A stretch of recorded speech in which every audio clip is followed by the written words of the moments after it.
buena tarde. Sean todos bienvenidos. El Tribunal Superior de Justicia y el Consejo de la Judicatura del Estado de México, a través de su escuela judicial, desarrollan su programa de difusión de la cultura jurídica 2023.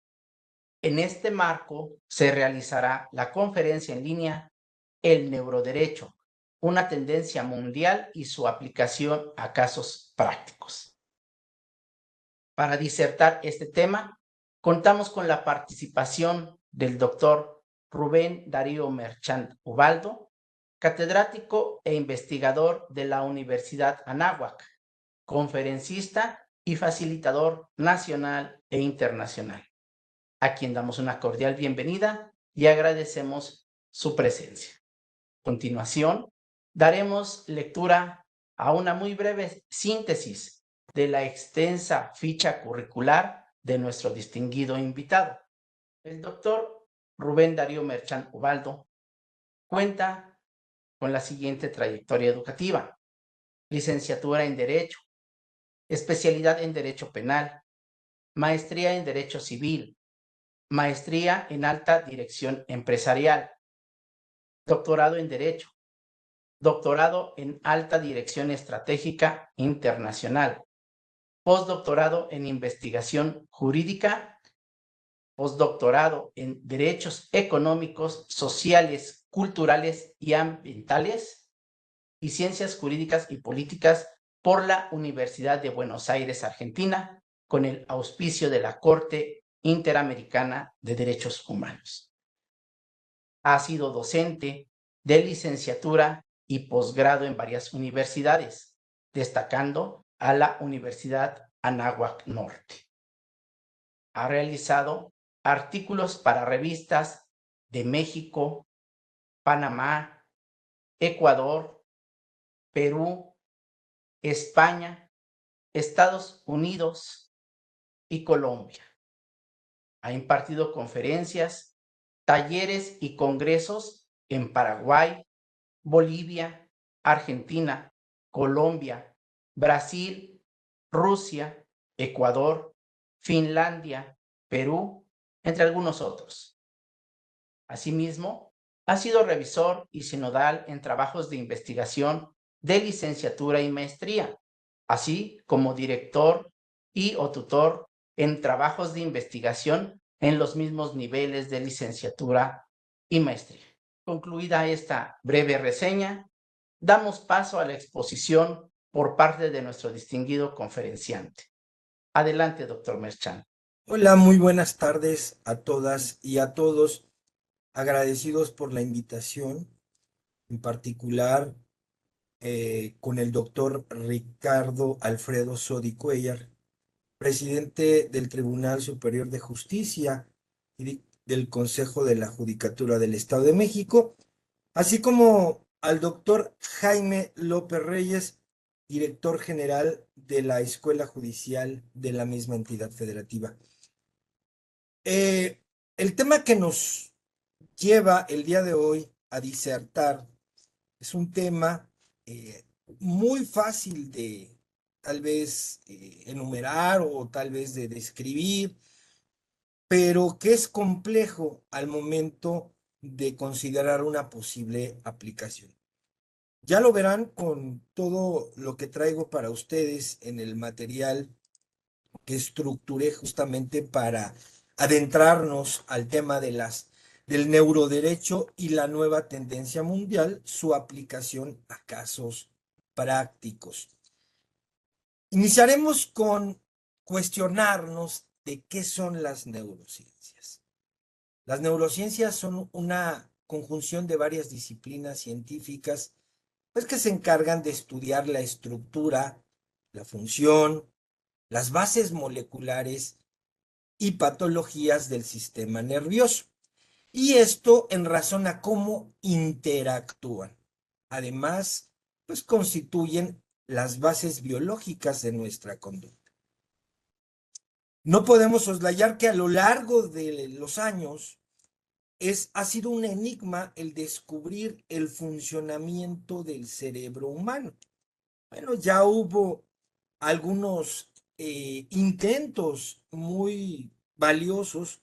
Recuerdo un caso en el tema relacionado con el expresidente de los Estados Unidos de Norteamérica, Barack Obama, que tenía muy claro que invertir en las neurociencias o invertir también en un proyecto en el año de 2013 para estudiar a la máquina más compleja del mundo y hallar nuevos tratamientos para atender algunas enfermedades como el Alzheimer, el Parkinson, la esquizofrenia o el autismo, pues era muy importante, porque esto iba a beneficiar pues a la humanidad. Ahora bien, el tema de las neurociencias pues vino a reforzarse aún más. Es decir, que a través de lo que tenemos en pantalla, de cómo funciona el cerebro humano y desde luego el tema del sistema nervioso y que pueden condicionar a nuestra conducta, ya sea en forma positiva o en forma negativa, pues ha sido un quehacer muy importante para las neurociencias, al grado que hablaremos de las neurociencias ya asociativas. Entre ellas cito la neuroeducación, la neurocriminología, la neurofilosofía, la neurooratoria, el neuromarketing, el neurocoaching, el neurodeporte o, por citar otro más, el neuroderecho.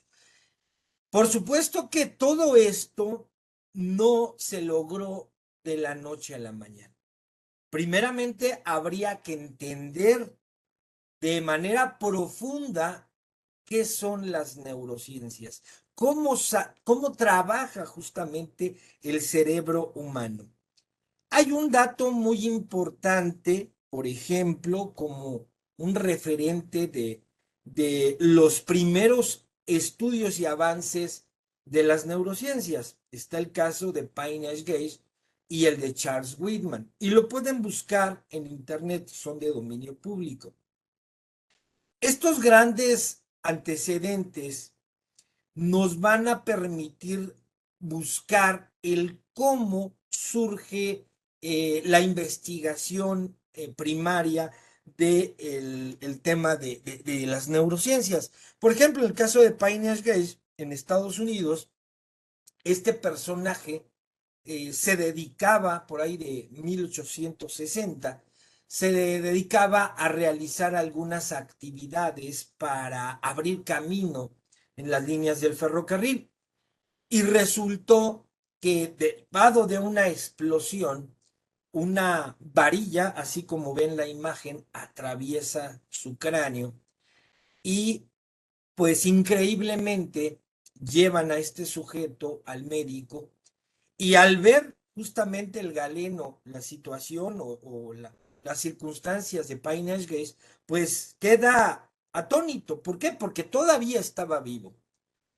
Le realizan una intervención quirúrgica de tal suerte que sale avante, mediante una recuperación, se va incorporando a su vida social, a su vida personal, pero aquí lo importante es que hubo un cambio de comportamiento y ese cambio de comportamiento llamó la atención a un grupo de investigadores en razón de que Payne Gage era una persona normal y a raíz de este evento, pues cambia, ¿no? En forma radical su conducta, se convierte más agresivo, socialmente empieza a percatarse la gente y los compañeros de trabajo de esa actitud negativa y se comenta que había una alteración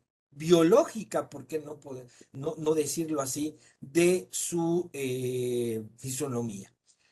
De alguna manera, este caso, pues, pasó en 1860, 1867, y Posteriormente vino otro que es el caso de Charles Whitman. Esto ya es un tanto más reciente, en 1966, y este personaje, a raíz de que venía de una familia, al parecer normal, una familia ordinaria, va creciendo en un ambiente también social normal y resulta ser que tiene un comportamiento o una conducta muy desafortunada en el hecho de que es tendiente a cometer homicidios. Mata a sus familiares, compra un arma y sube a una torre. Cuando logra ya estar en la parte alta de esa torre, empieza a disparar a un grupo de personas sin razón aparente, lo que provoca obviamente muertes masivas. Lo curioso de este personaje es que deja una carta porque resultó que la policía al momento de percatarse de este evento lo mata, pero deja una carta y en la lectura se menciona que él escuchaba algunas voces interiores que lo condicionaban a cometer delitos o a matar. Logra ese objetivo y algo también que venía en ese documento es que pedía que le abrieran la cabeza para ver pues qué tenía. Resultó que le practicaron una necropsia y se advierte un tumor. Ese tumor era pues considerable y este antecedente también fue prioritario para considerar que hubo una alteración biológica y que incidió en ese comportamiento. Estos dos casos de verdad muy emblemáticos ocurrieron en Estados Unidos. Vienen a dar el antecedente primario, ya lo decía, de lo que son las neurociencias. Pues bien, las neurociencias también son estudiadas por algunos investigadores más recientes. Uno de ellos es Rafael Yuste, que lo pueden buscar en internet. Y este investigador hace alusión a la distinción entre la mente humana y el cerebro, que regularmente se confunde. Es decir, él habla de las redes neuronales y o la interacción de los neurotransmisores, pero principalmente se enfoca en la defensa de los neuroderechos y en la privacidad mental. Mira, algo muy significativo en sus investigaciones.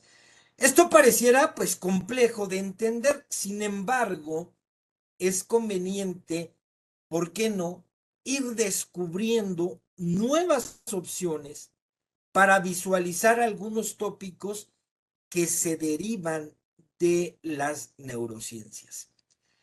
Hay un documental, y lo puedes encontrar en internet, de un servicio de radiodifusión que se llama Deutsche Welle, es de origen alemán.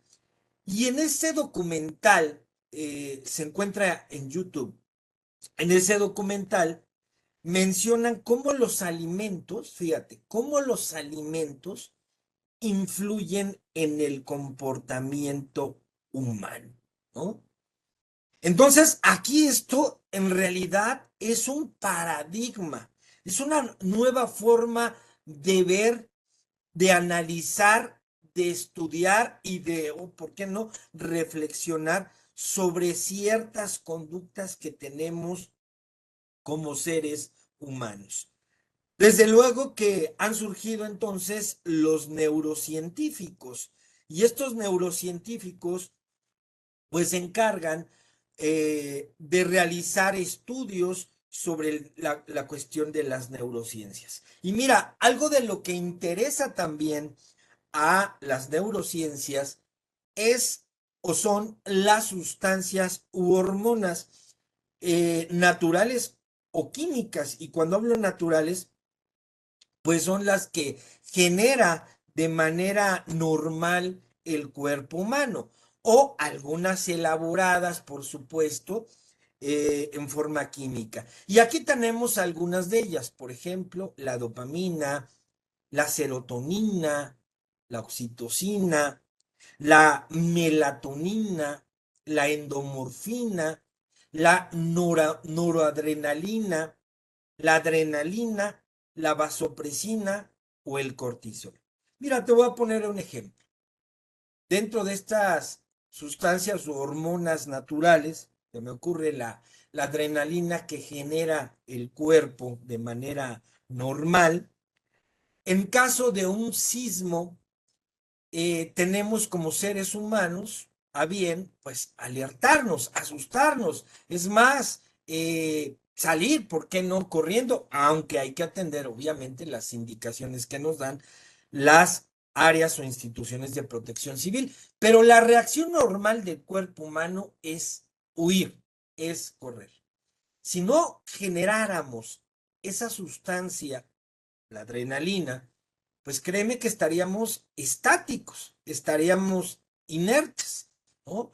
¿Por qué? Porque nos falta esa sustancia para poder reaccionar. Para que te des una idea, el cómo estas sustancias influyen en el comportamiento humano. Bueno, entonces, aquí, como te decía, las investigaciones han ido evolucionando. Ya te citaba el caso de Deutsche Welle, ¿no? Que hace estudios muy interesantes en relación al comportamiento del ser humano a través de los alimentos, pero no con ello podemos soslayar que se han realizado investigaciones con animales, con ratones, ¿no?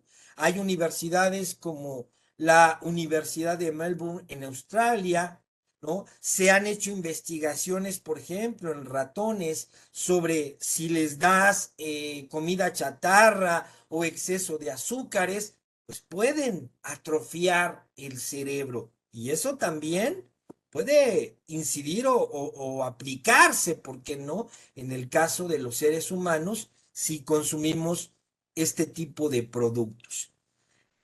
Algo que yo he considerado mucho para nutrir al cerebro, ¿no? Para que el cerebro esté saludable, ¿no? Es el comer o consumir nueces, almendras, omega 3 o frutos rojos.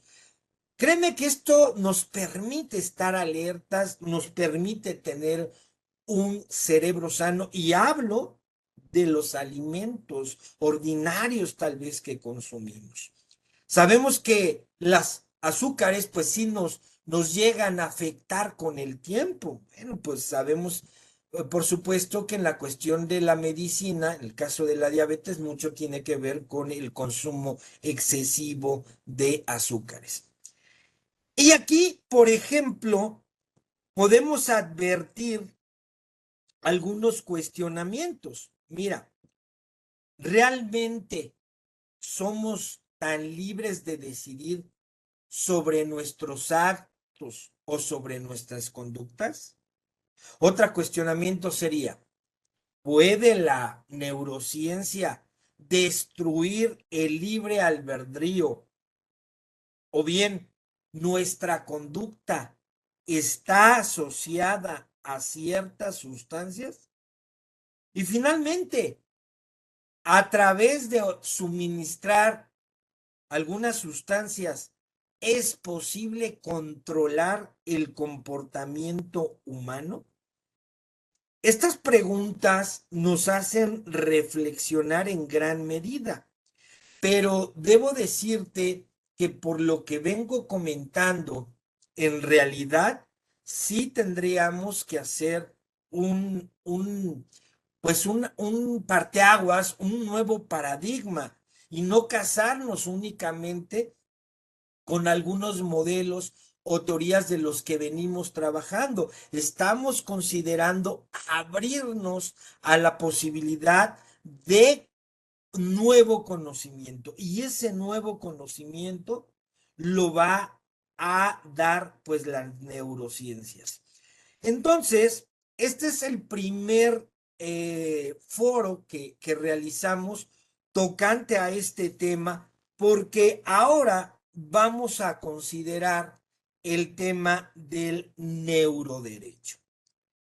El neuroderecho como antecedentes tenemos a la frenología y a la lobotomía. La frenología se consideraba como una pseudociencia.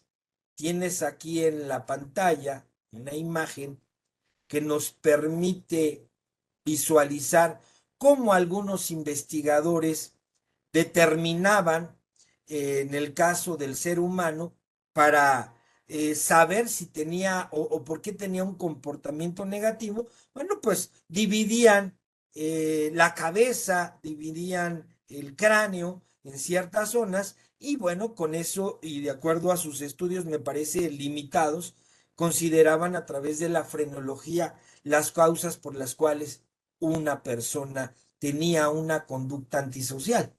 O la lobotomía, que ya se dejó de usar, pero sí hubo algunos atropellos o demasiados atropellos cuando se practicaba la lobotomía. Violaba derechos humanos, desde luego. Había algunas personas que cuando les abrían, en este caso, la cabeza, pues no quedaban, ¿no? No quedaban bien y esto traía problemas, no solo en la cuestión de la salud de la persona, sino problemas legales a quienes practicaban este tipo de técnicas. Y ahora, bueno, se dejó de usar la lobotomía por algo más vanguardista. Bien, ¿qué es el neuroderecho? El neuroderecho es el análisis del derecho y la justicia con la perspectiva de la neurociencia. Hace un momento te decía, la neurociencia tiene variantes, tiene divisiones, y una de ellas es el neuroderecho, y que implica la comprensión del comportamiento humano a través del estudio del encéfalo y de su interacción con el ambiente. Y otra definición que podemos advertir, por ejemplo, de Taylor Joseph, es que el neuroderecho se asocia a la justicia terapéutica. Decíamos en el caso, por ejemplo, de las sustancias químicas, ¿no? Entonces ahí entra la justicia terapéutica y además de manera interdisciplinaria con la medicina, con la química, con la farmacobiología, con la psiquiatría, con la psicología y asimismo pues se vincula desde luego con el derecho, ¿no? Bueno, ¿qué aspectos debemos considerar en el derecho? Bueno, resulta conveniente visualizar a la culpabilidad que era o es estudiada por los abogados. Digo, yo soy abogado penalista, sabemos que la base de todo penalista es la teoría del delito. Hay otras teorías, por supuesto, que debemos nosotros considerar cuando estudiamos la especialidad en derecho penal, pero la teoría del delito es la base. Ya lo decía alguna autora, a Muchategui Requena, una excelente especialista en la materia, mencionaba que la anatomía es a la medicina como la teoría del delito es al derecho penal. Y estoy totalmente de acuerdo. Entonces, nosotros desde nuestra base estudiamos también la culpabilidad como abogados penalistas. Mira, con las neurociencias también nos convertiríamos en científicos interdisciplinarios, porque hablábamos hace un momento de algunas otras disciplinas como la medicina, la química, la farmacobiología, la psiquiatría, la psicología, por solo citar algunas. Por eso nos convertiríamos en científicos interdisciplinarios. Ya se habla de neurologgers y por supuesto que la denominación pues puede ser tan simple, ya lo decía al principio de esta charla, pero también compleja porque las investigaciones son muy exhaustivas, muy integrales. Y son algunas sustancias las que posiblemente determinen también nuestra conducta. Su implementación, ¿qué requiere? Transformar el derecho y requiere, ¿por qué no?, replantear los derechos humanos. Te voy a poner algunos ejemplos. Cuando se cometen algunos crímenes, por ejemplo, atroces, en lugar de enviar a los sujetos a prisión o aplicar la pena de muerte, pues dependiendo también del país de que se trate. Sabemos que aquí en México está prohibida la pena de muerte. Pues lo conveniente sería solicitar una neuroimagen, ¿sí? Una neuroimagen, en lugar también de un polígrafo. ¿Para qué? Para saber si una persona insistiría nuevamente en cometer un delito, así como mediante una estimulación cerebral profunda se puede reducir el deseo sexual, o bien estudios de bioquímica para saber qué sustancias está generando la persona y nivelarla por medio de una inyección de sustancias químicas, se me ocurre, ¿no? Ve entonces cómo esto no está tan descabellado como en algún momento se puede considerar, pero sí es importante, pues, ver si esto no raya de alguna violación de derechos humanos, lo que implica hacer una reingeniería de los derechos humanos, lo que implica hacer una reforma legislativa. ¿Para qué? Para que el sistema de neuroderecho se implemente de manera satisfactoria, ¿no? O surgen, ¿por qué no?, algunas preguntas colaterales en el caso de las sustancias que hacíamos mención. Bueno, ¿qué sucedería en el supuesto de que la inyección ordenada por un juez que se le aplique a una persona tuviese efectos colaterales? Y la otra, y creo que va antes del cuestionamiento que estoy mencionando, se requiere entonces que los jueces tengan conocimiento en bioquímica o farmacología. Y es pregunta, es cuestionamiento, es decir, no únicamente en derecho, sino que sea un poco más extenso ese conocimiento. Y bueno, esto llama la atención porque sabemos cómo está el tema de la delincuencia, por ejemplo, en el caso mexicano. Yo siempre he sido partidario y ya encontrarás un artículo que he publicado, está en internet, con el simple hecho de que lo busques como mapa antropológico criminal, una radiografía de la génesis del delito. Siempre he sido partidario de que para reducir la criminalidad o para atender el fenómeno de la delincuencia, es conveniente advertir qué lo está originando. Por eso decía yo la génesis del delito. Sabemos que el origen de los delitos, el origen de las conductas antisociales, pues es multifactorial. Y precisamente aquí tenemos una de las herramientas posibles con las cuales podemos trabajar. No con ello digo que el neuroderecho sea la varita mágica y con eso vamos a reducir la criminalidad. No, por supuesto que no. Pero sí me atrevo a decir que puede abonar demasiado las neurociencias y el neuroderecho, pues para poder atender ciertos casos especiales, ¿no? Y ahorita te voy a poner ejemplo. O sea, las neurociencias y el neuroderecho pues son una realidad que va teniendo mayor impacto a nivel mundial y ayudarían también, mira, a reducir las prisiones en algunas latitudes.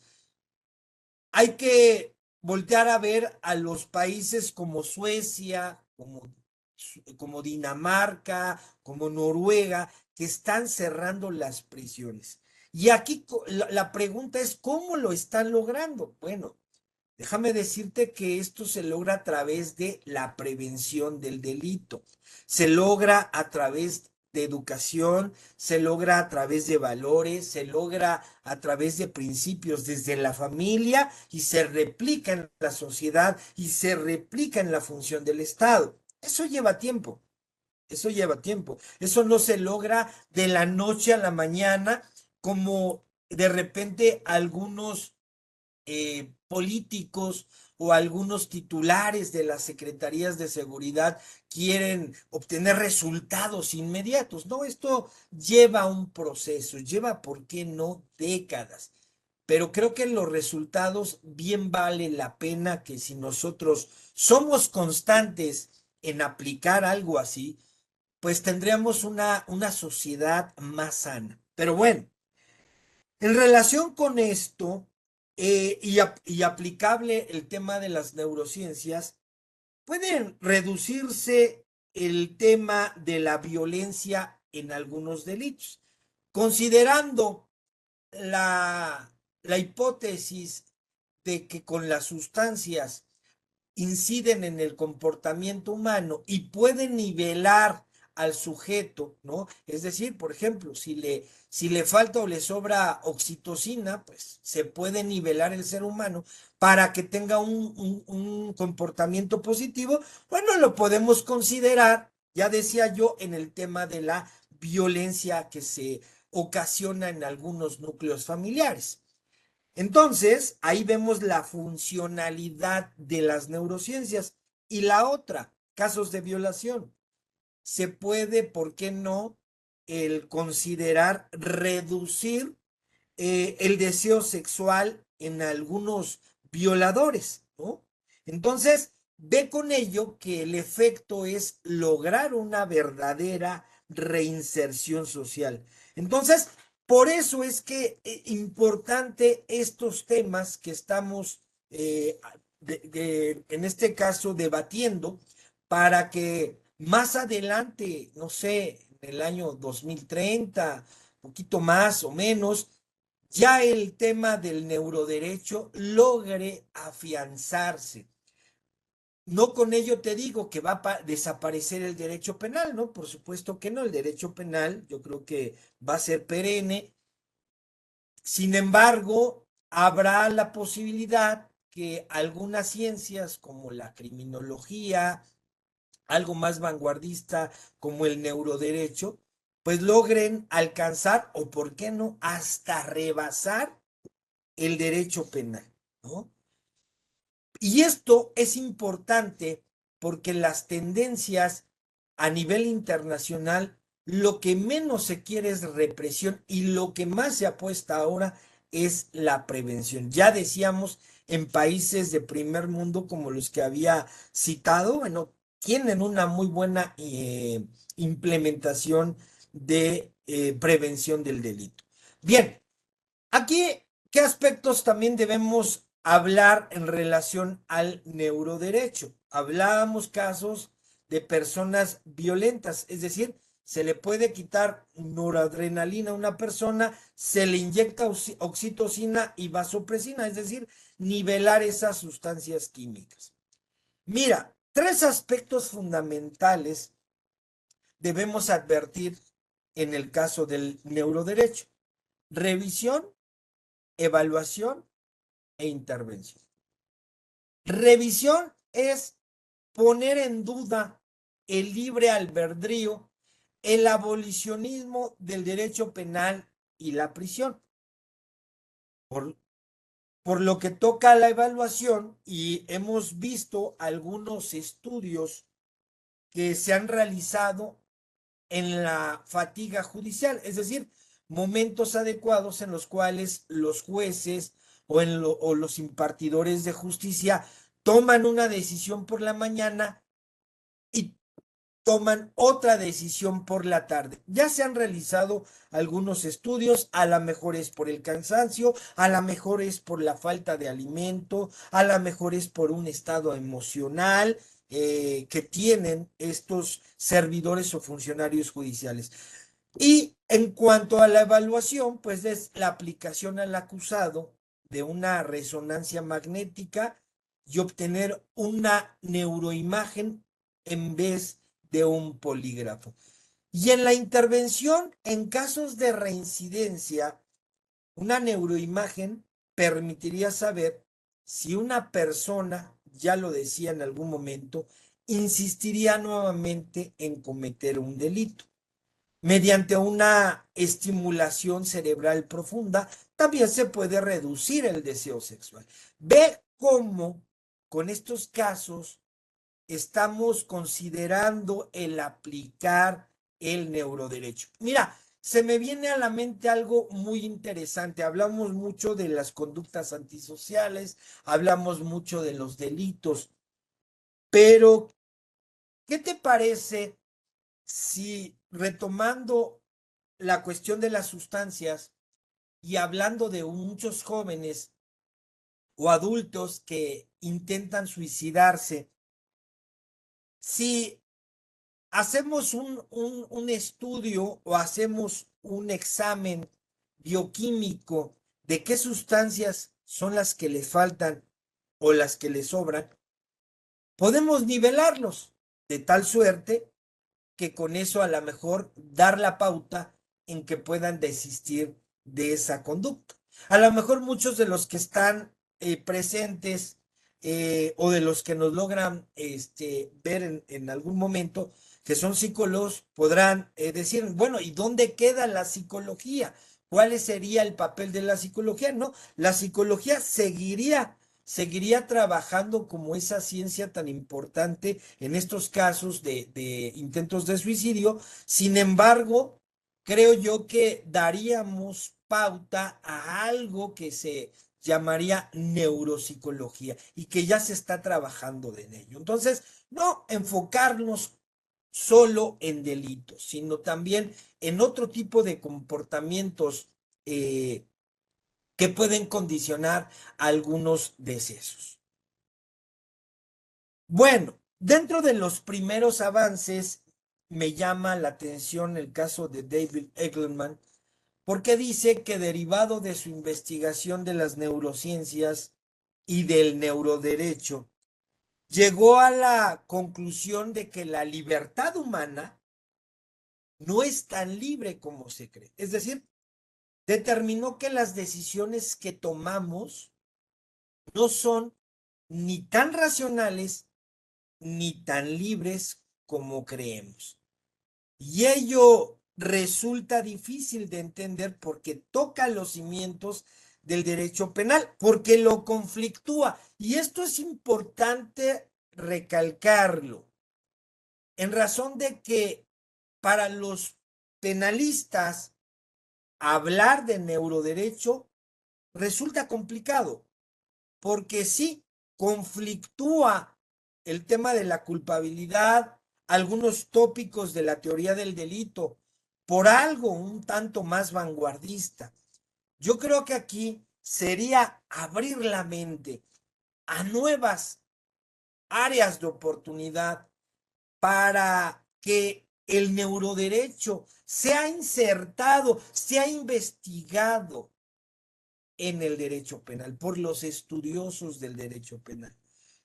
Y evitar ese conflicto justamente del cual estamos hablando. Bien, ¿cuáles son los posibles beneficios? Mira, y lo recapitulo porque ya lo he comentado a lo largo de esta charla. Creo que se lograría reducir las cárceles. En Latinoamérica, lamentablemente, estamos muy lejos de cerrar las cárceles, como ya lo decía, lo está haciendo Suecia, por ejemplo. Sin embargo, sería un buen momento para reflexionar y buscar la oportunidad de reducir las cárceles. Que el neuroderecho no se entienda pues como una causa excluyente de responsabilidad, sino más bien como un medio alterno de prevención de las conductas reprochables socialmente. Con el neuroderecho, creo yo que se puede disminuir la violencia que generan algunos seres humanos. Se me ocurre en un núcleo familiar en donde es importante buscar esas causas. Y esas causas, ¿por qué no? Las podemos considerar con el tema de los estudios de neurociencia, los estudios de la neuroimagen, los estudios de un examen bioquímico, ¿no? De lo que hemos estado mencionando. En violadores, reducir el deseo sexual, las neurociencias y el neuroderecho podrían ayudar a algo tan anhelado como es una verdadera reinserción social y no únicamente de un choque de palabras, si es readaptación, si es reinserción o si es resocialización. No, algo más real, más fáctico, algo que traiga un resultado que pueda ser benéfico para la persona. Y decíamos en algún momento, bueno, pues hay algunos seres humanos que son muy complejos de atender, ¿no? Y para ello algunos países adoptan el tema de la pena de muerte. Bueno, es debatible también la pena de muerte, sabemos que viola derechos humanos por la cuestión de la vida principalmente, pero vamos a darle oportunidad al neuroderecho de que nos abone, nos aporte a través de esos investigadores, de esos juristas, en razón de que pueda implementarse en algún momento en Latinoamérica. Dicho sea de paso, en ningún país de Latinoamérica está aplicándose el sistema bajo un esquema de neuroderecho. Sin embargo, en países como Estados Unidos, como Inglaterra, como España, como en Japón, etcétera, en realidad en estos países ya tienen avances muy significativos, no solo en la investigación, sino en la práctica. En el caso de Alemania, recuerdo que ya hay pronunciamientos a rango de sentencia que tienen como base el neuroderecho, ¿no? ¿Qué debemos hacer? Reitero, hay que hacer una reingeniería de los derechos humanos, hay que hacer una reforma integral y legislativa armónica para que no haya algún tema de que limite o imposibilite la aplicación del neuroderecho, que me parece muy interesante y muy noble. Y bueno, hay que continuar investigando. Hay muy poco material al respecto. Si tú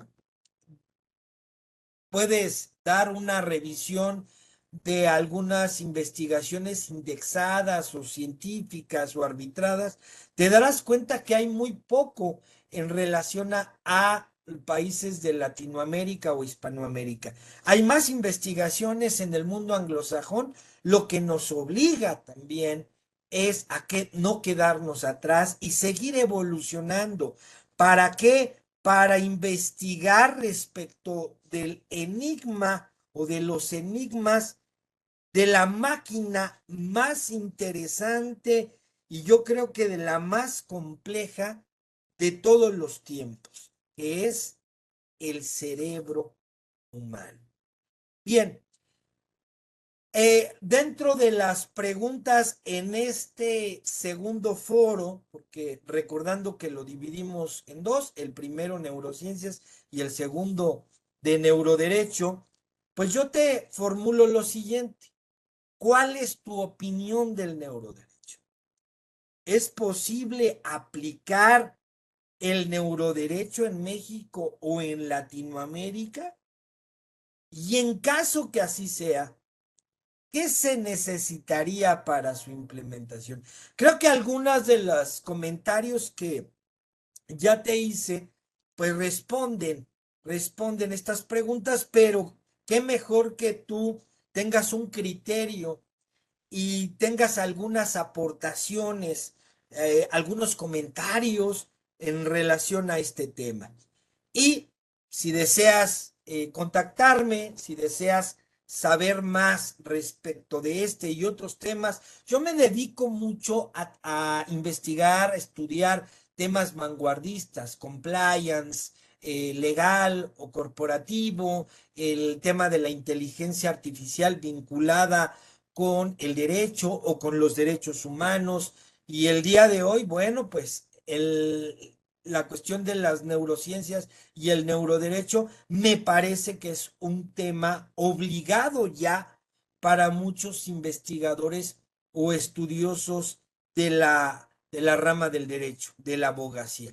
Bien, aquí están mis contactos. Estoy presente prácticamente en todas las redes sociales, en internet, con el simple hecho de que me busques como Rubén Darío Merchán Ubaldo o doctor Rubén Darío Merchán Ubaldo, y ahí encontrarás más artículos y con gusto los comparto para todos ustedes.